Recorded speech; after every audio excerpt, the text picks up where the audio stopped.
let's jump right in, right? Let's welcome the CEO of HPE, Antonio Neri.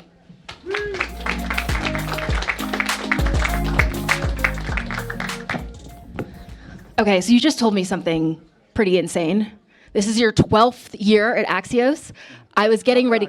I'm sorry, in Davos. I was getting ready to brag that this is my 5th year, but I don't. Congrats. Well, small potatoes compared to you. It's day one. What have you heard so far about AI? What's the tone? What's the vibe on the ground?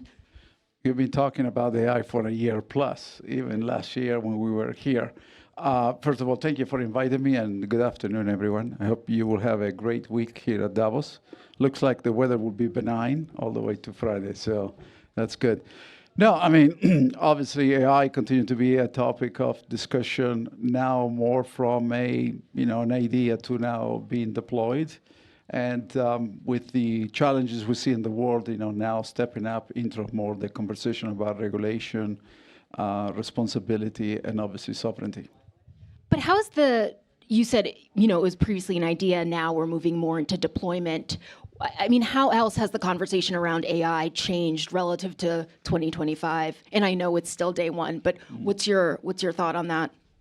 No, I think we serve customers around 172 countries, and we serve every segment of the market from companies that build models from generative AI to agentic AI to physical AI, all the way to governments who are deploying AI in the sovereign borders, and then obviously the large enterprise.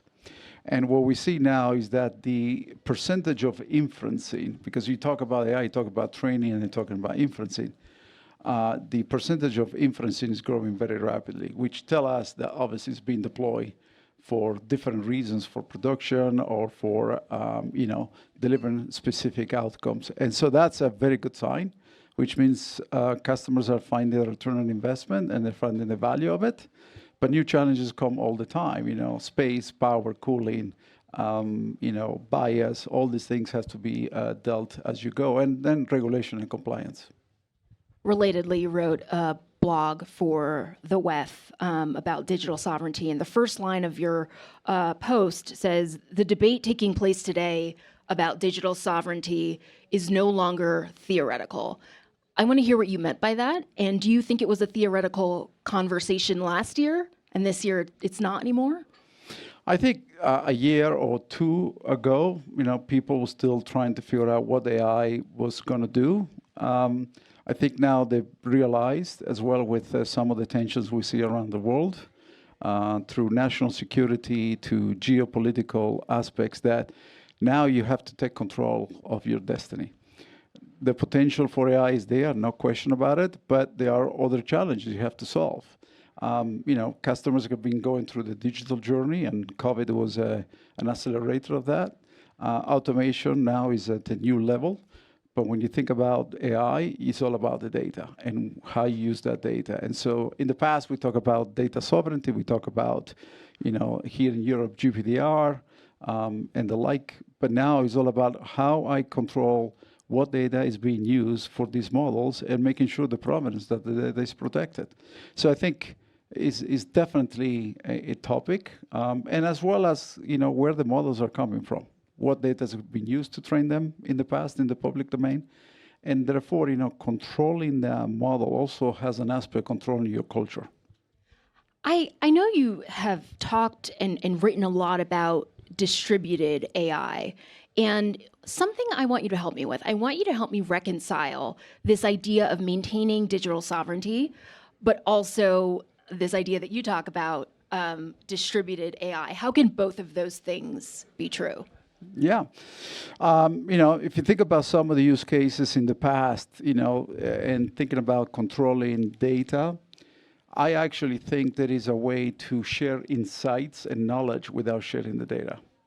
And so we have deployed in our company, working with unique customers, models that they are learning, but they are not actually sharing that data, are sharing the learning. That's what we call things like swarm learning.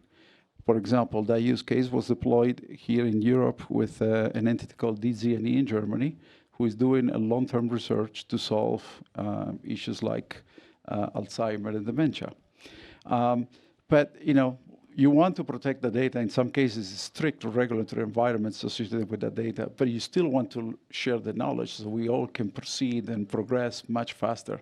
So that's why that distributed AI learning technique is something that I believe is going to take hold. And if you think about the agentic processes, right? So think about the ability for agents to learn without accessing data is very important. What's wrong with the current system, which is largely centralized? What are the problems? Well, first of all, there is a scale problem. There is also a cost problem. There is an energy problem. And then there is a sovereignty problem too, obviously, that you have to deal with it. So to me, it's like not different than the cloud journey. We live in a hybrid world. And I think over time, we're going to live in a hybrid world also in AI. I argue that AI at the core is the typical definition of a hybrid workload. And therefore, be able to access either data in your own environments, in a distributed environment. Because once you move data, you are exposed, you waste energy, you waste cost. But at the same time, sharing that learning with other industries is going to be an element if the right, ecosystems and policies are established. Does that fit with the new world that we are in / entering, which is increasingly more protectionist? Do people really want to share? Are we sharers still? I think we're more hoarders of information. Well, I started with global economy, decoupling the global economy, right? But I do believe, but we still operate in a global economy, believe it or not, right? So I do believe that at the core, at the society, and that's why the WEF is so important, because it's the mission to make the world better through dialogue, to collaboration, to shaping the right policies. There is absolutely space to drive collaboration and learning. It just starts with the will and the intention. Speaking of collaboration, this is something I've always wondered. Is there some sort of group chat of AI / tech CEOs that you're a part of? I mean, I seriously ask, because do you think that there's enough coordination between some of your firms, given the stakes that are out there, which we know the stakes are huge? Well, there are formal and informal environments, settings where you do that. Obviously, in the United States, through the government, we have a lot of conversations between the industry and the government. But look, we have relationships with each other. We respect each other, and we have a lot of discussions. But ultimately, you're here to serve shareholders and share, your customers, and be able to solve problems better than anyone else. But definitely, make no mistake, when we get together, we actually share a lot. In fact, here at the EBC, we'll be talking about some of these issues. What's on the agenda? What are the top things you'd like to be talking about? Well, I think it's going to be mostly around the geopolitical environment and then the use of technologies to solve some of these challenges. I want to ask you about mistakes, and I would love to know, what is the mistake that you're most afraid of making with respect to AI? Not your whole life, but with respect to AI.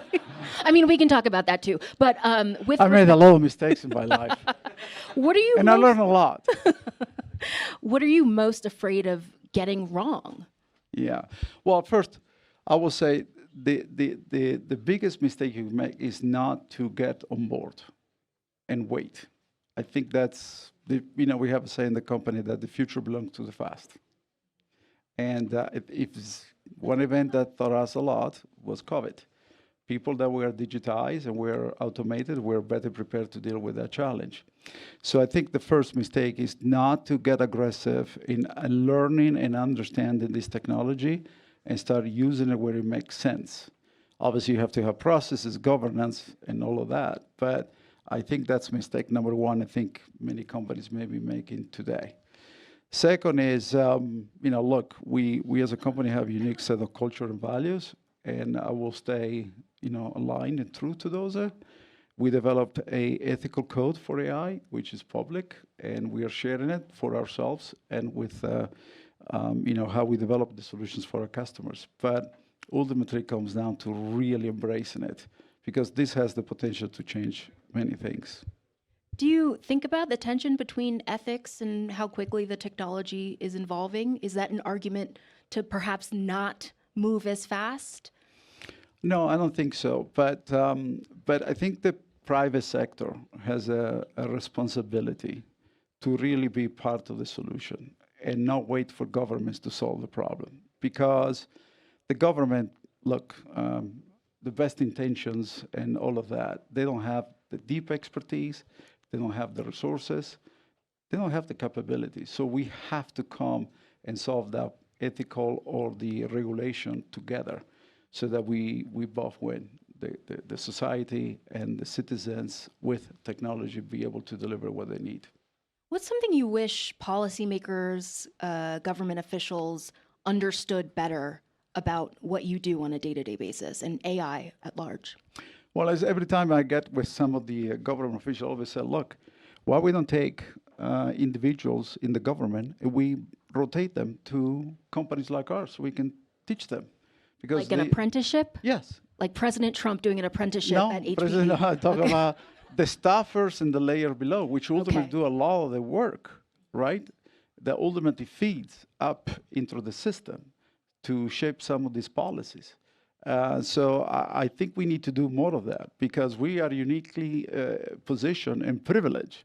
You know, I'm an engineer by trade. I work with amazing engineers every day, spend a lot of time talking to them, going to the labs, and so forth. But the government doesn't have that benefit.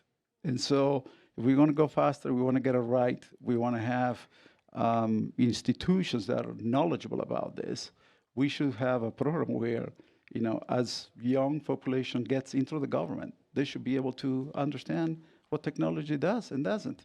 In my company, I have a say that every single employee should have a minor in AI.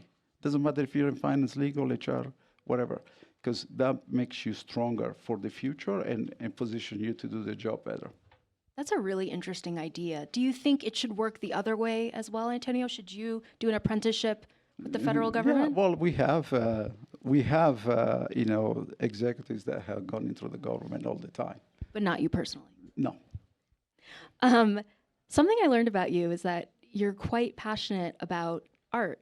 You've taught art.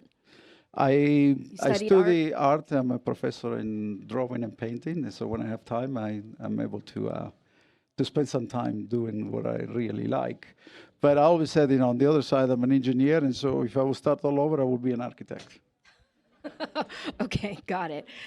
When you think about AI and you think about art, I mean, what do you tell students who want to be artists? How are they supposed to be using this technology, and should they be afraid of what it could do to creativity? I don't think AI will ever replace the creativity, the ingenuity that a human being has, right?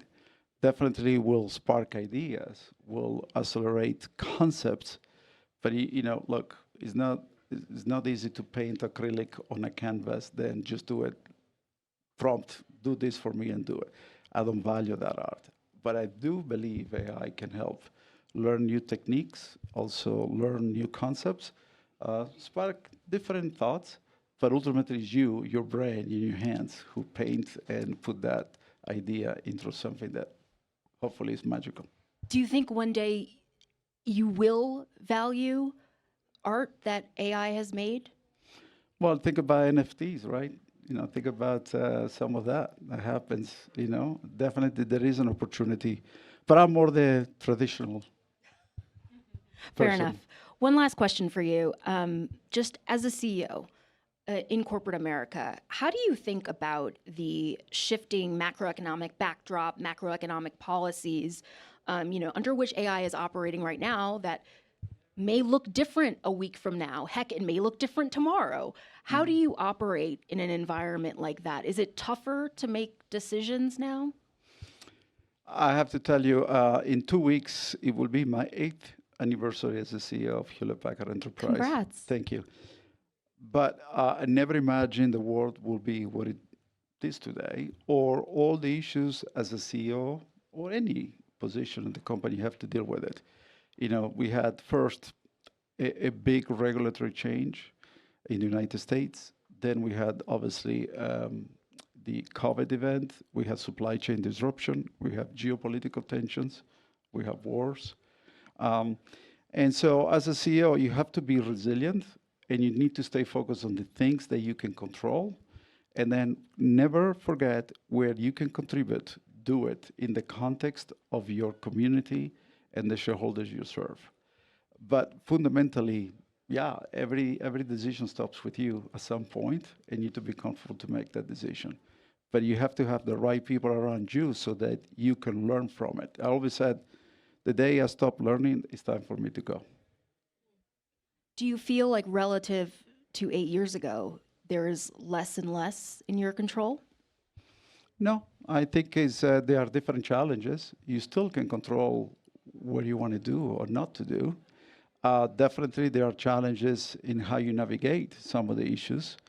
But the reality, you can make those decisions and maybe pivot to some other stuff that you maybe find more attractive or obviously add value to employees and shareholders. But definitely, we have to learn to navigate issues in a way we didn't imagine maybe a decade ago. We're out of time. It was wonderful talking to you, Antonio.